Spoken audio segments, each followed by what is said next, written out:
contar con la presencia del doctor Daniel Suárez de la Universidad de Buenos Aires, de su conferencia Narrativas Docentes, Educación Emancipatoria y Movilización Pedagógica. Les agradezco muchísimo a todos ustedes la oportunidad que me dan de contarles un poco lo que venimos haciendo fundamentalmente en Argentina, desde la Universidad de Buenos Aires, pero siempre junto con colectivos de docentes, sindicatos docentes, organizaciones docentes de todo tipo, administraciones educativas democráticas, en fin, conjunto de actores y de sujetos del campo de la educación movilizados, sobre todo para imaginar otra educación posible en el marco de otro mundo posible. Nuestro trabajo se radica fundamentalmente en Argentina. Ahí funciona la red de formación docente y narrativas pedagógicas en la Facultad de Filosofía y Letras, pero también en instituciones, en escuelas normales, en sindicatos, en regiones educativas, en fin, en una pluralidad de territorios que permiten permanentemente enriquecer nuestra propuesta, que no es una propuesta de laboratorio, por más que haya sido trabajada también en el laboratorio de políticas públicas, sino que responde más bien a lo que los compañeros y compañeras colombianos y colombianas llaman experimentación metodológica y política, es decir, una forma de producir conocimiento en territorio junto con otros y con otras, sin las veleidades y las pretensiones del campo académico, pero sí con un profundo arraigo en las gentes, en sus saberes, en sus experiencias y en la posibilidad de poder desplegarlas para cambiar el mundo, o al menos para cambiar lo que nos toca en nuestras prácticas pedagógicas. Y cambiarlas con un sentido democrático, popular, con un sentido que ponga en el centro de su preocupación el derecho a la educación y también la posibilidad de transitar junto con la educación un camino hacia la emancipación o hacia la liberación, ¿no? Y este trabajo, como insinuaba con la idea de experimentación política y metodológica, arraiga en territorio, emerge en territorio frente a necesidades políticas inmediatas y en condiciones que exigieron por parte de los docentes, por parte de la universidad, no solamente encarar una fuerte resistencia a las políticas neoliberales, sino también y fundamentalmente resistir de manera afirmativa, es decir, resistir afirmando saberes, experiencias y sujetos que fueron invisibilizados por la lógica y la racionalidad indolente de las reformas educativas y también, ¿por qué no?, de cierta forma de pensar la investigación educativa y de pensar la formación de los maestros. Esto me parece muy importante remarcar porque este tipo de dispositivos, este tipo de estrategias surgen de necesidades sentidas, pensadas, vividas, sufridas por los maestros y no tanto de la agenda, muchas veces esotérica, del campo académico vinculadora a la educación. Trata de responder más bien a las inquietudes, vicisitudes y movilizaciones de la imaginación pedagógica de los maestros y de la necesidad también imperiosa de que esos saberes, esas experiencias y esos sujetos inscriban sus palabras en el debate público acerca de la educación y que puedan incidir desde su especificidad, desde el saber pedagógico, en las decisiones que toman nuestros gobernantes. Voy a hacer un poquito de historia, voy a contar una historia, después de todo de eso se trata, de contar historias, la investigación narrativa, o más precisamente la documentación narrativa de experiencias pedagógicas, que es lo que trabajamos, que es la versión de la investigación narrativa y autobiográfica que trabajamos en la red de formación docente y narrativas pedagógicas, un tipo específico de investigación narrativa y autobiográfica, de cómo esas estrategias se vinculan entonces con una forma particular de entender el trabajo intelectual también como una forma de generar las condiciones institucionales, políticas, pedagógicas, condiciones de enunciación para que una voz silenciada, una voz afectada por la lógica de la colonialidad del saber y del poder pueda vehiculizarse y pueda ser posible. Un rasgo que, bueno, y particularmente en este momento, ¿no?, en donde América Latina está profundamente convulsionada, en donde nuestros pueblos o bien se oponen fervorosamente a las políticas neoliberales, como en el caso de Chile, o bien resisten los golpes de Estado fascistas y racistas, como es el de Bolivia, o como la movilización civil y pacífica de Colombia, o como la expresión política de esa resistencia que tuvimos en Argentina, canalizada a través de las elecciones. Pero lo cierto es que América Latina está convulsionada, lo cierto es que el discurso y las políticas neoliberales han mostrado su límite, y también de que en los últimos meses, como por arte de magia, aunque sabemos que no es magia, los pueblos se han despertado y han comenzado a pensarse a sí mismos como protagonistas de sus vidas. En cierta forma, la documentación narrativa se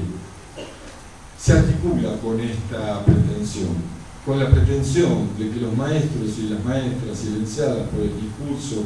de las reformas neoliberales puedan tomar sus palabras. No se trata de ceder la palabra, sino de que los maestros puedan tomar la palabra para decir las formas en que son maestros y para decir los saberes que construyen en la experiencia cotidiana de su ejercicio profesional de la docencia. El neoliberalismo nos ha hecho creer que los docentes no sabemos, que los maestros tenemos un saber limitado, de que nuestra palabra no vale y que muy por el contrario de que nuestra palabra es peligrosa. La documentación narrativa de experiencias pedagógicas junto con otras iniciativas similares, homólogas o diferentes, pero que todas tratan de generar esta posibilidad de que los docentes tomen su palabra, justamente pretende generar las condiciones para que la palabra de los docentes sea dicha y para que ese saber de experiencia construido al ras de la práctica pedagógica cotidiana pueda devenir, pueda transformarse en saber pedagógico, en un saber pedagógico que no solamente converse con otras formas de saber pedagógico, como por ejemplo el que realiza, el que construye la investigación académica más de corte, si ustedes quieren, científico. Después podríamos defender otras maneras de pensar la ciencia. Creo que la narrativa autobiográfica habilita esa posibilidad de pensar la ciencia y las ciencias de la educación de otra manera, pero que tiene que ver fundamentalmente con esta posibilidad, con la posibilidad de construir un saber desde las propias prácticas de los docentes. Un saber que no le pide autorización al saber académico, sino que trata de elaborarse, de legitimarse, de validarse a partir de criterios propios para poder conversar con otras formas de saber. Y esto me parece muy importante. No se trata de reemplazar a otras formas de construcción de saber, sino más bien de complementar o de suplementar aquella, la construcción del conocimiento educativo público. Sospechamos, creemos, yo diría, estamos convencidos de que los docentes tienen mucho que decir acerca de la educación. Y que esta creencia arraigada que amordaza la imaginación pedagógica de los docentes debe ser reemplazada por condiciones de enunciación que permitan que esa palabra sea dicha, y no solamente dicha, sino que sea trabajada y retrabajada, pensada, reflexionada, indagada para construir nuevas formas de saber. Y acá aparece la primera idea fuerza. Documentar narrativamente la experiencia escolar no significa tan solo escribir relatos. Es y parte de la escritura y la reescritura de relatos, pero implica algo mucho más complejo. A mí me gusta pensar a las políticas educativas neoliberales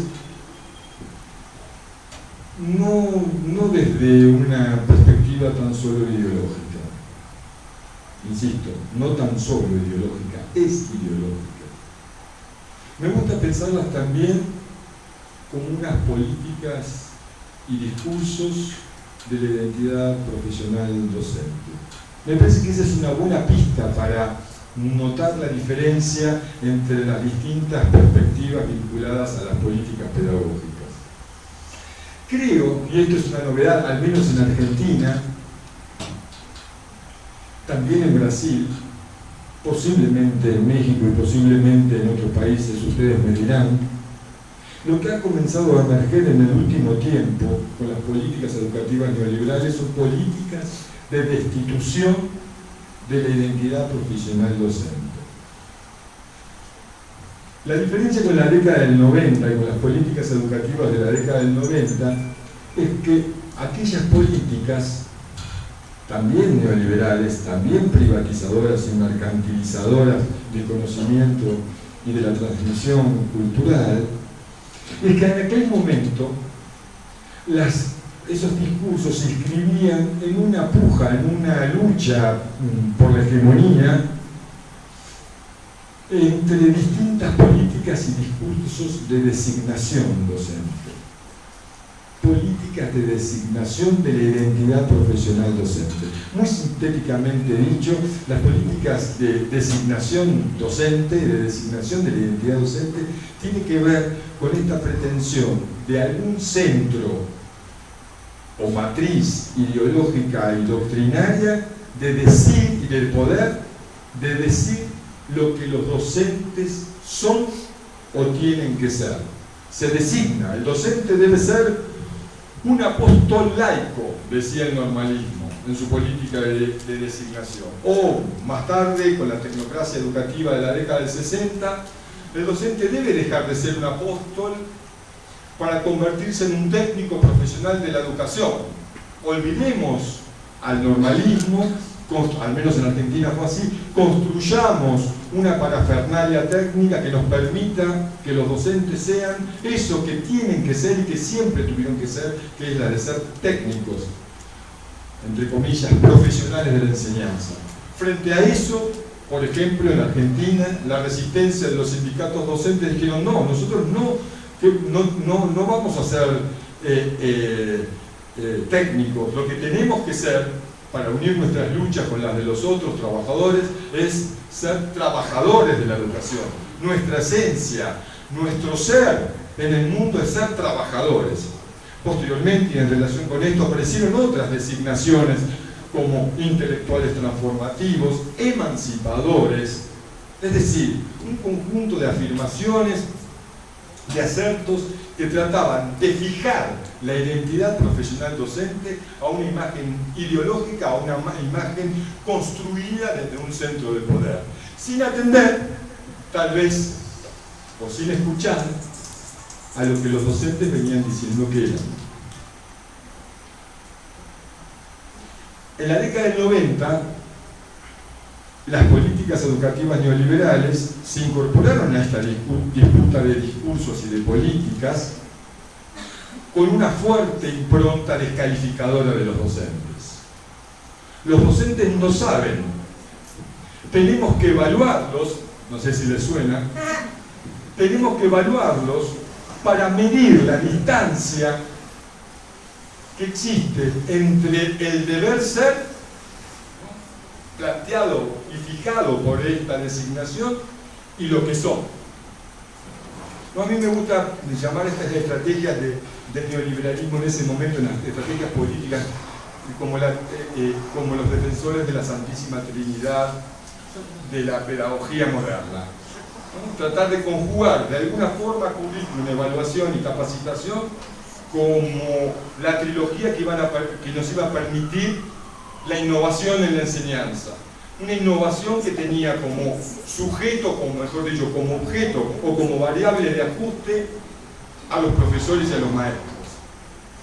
Dicho muy rápidamente, el currículum nos marcaba en lo que debía ser, el parámetro que debería funcionar, olvidando otras formas de pensar el currículum como currículum en acción o currículum oculto. No, el currículum era tan solo la pauta, el parámetro para el ejercicio profesional de la docencia. La evaluación funcionaba en la década del 90 como la medición que marcaba o medía, valga la redundancia, la distancia entre la práctica, la performance del docente y ese parámetro, y la evaluación, y la capacitación o la formación docente tan solo como un instrumento remedial que venía a resolver la carencia de los docentes. Dicho más sintéticamente, participaban de lo que se llamaba o se llama teoría del déficit. Funcionan presuponiendo el déficit de calificaciones y de formación de los docentes. En esta trampa cayeron los docentes y gran parte de las políticas